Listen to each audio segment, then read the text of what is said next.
Alam mo bang may iba't ibang bahay or house model si Naik Country Homes na pwede mong pagpilian?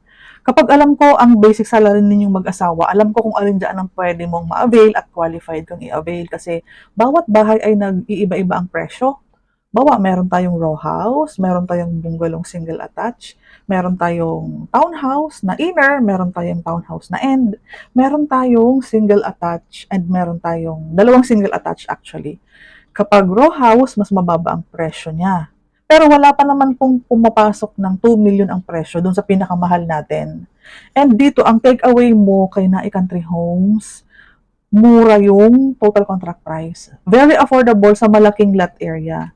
So kung nagnanais ka ng affordable na mga single house, like may Carnation single attached, si Jasmine single attached, yan yung dalawa yung medyo pricey. Yan yung nagre-reflect dyan sa background. Yan yung computation ng iba't ibang